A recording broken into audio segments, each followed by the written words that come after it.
The most important map. Africa isn't paying attention to.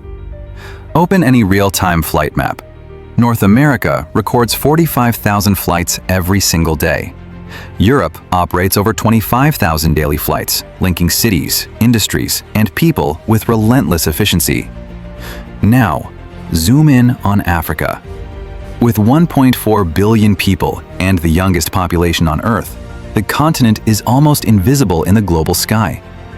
Africa holds 17% of the world's population, yet captures less than 5% of global air traffic and under 3% of global aviation revenue.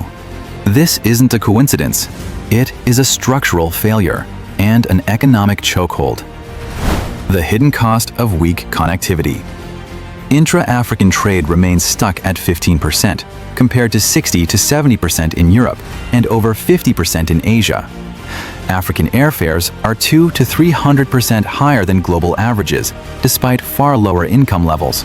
Over 40% of African air routes still pass through Europe, adding cost, time, and dependency. Logistics costs average 30 to 40% of product value in many African countries, double the global norm.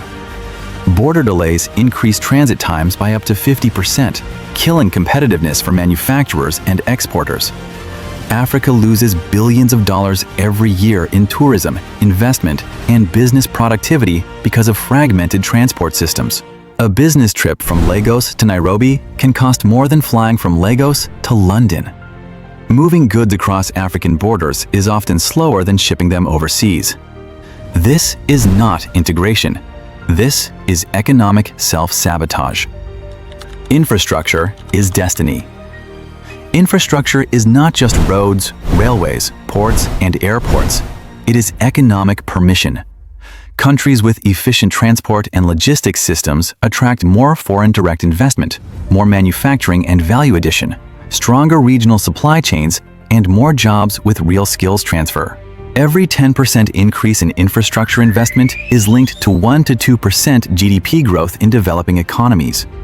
Yet Africa's infrastructure financing gap remains $100 to $170 billion every year. Borders are Africa's biggest bottleneck. Africa has 54 countries, but behaves like 54 disconnected markets. Visa-free or visa-on-arrival access applies to less than 30% of intra-African travel.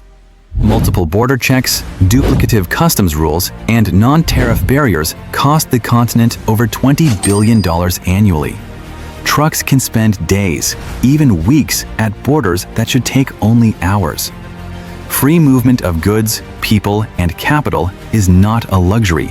It is how modern economies scale. The upside is enormous. The cost of inaction is high, but the payoff from reform is far higher. Full implementation of open skies policies could unlock $1.3 to $2 billion in annual GDP gains. Intra-African trade could rise by 30 to 35%. Air connectivity can increase trade flows by up to 25% between connected cities. Tourism arrivals could jump 20 to 40% with cheaper fares and easier visas.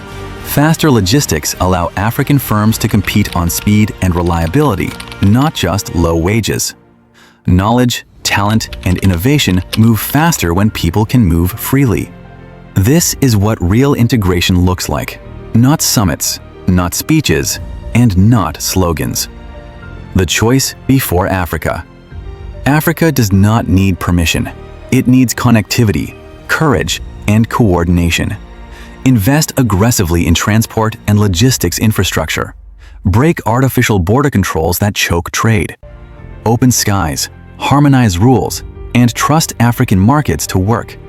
Allow Africans to move, trade, build, and collaborate freely. When Africa fills its own sky, Africa rewrites its destiny. Where planes fly, prosperity follows. The future of Africa is now.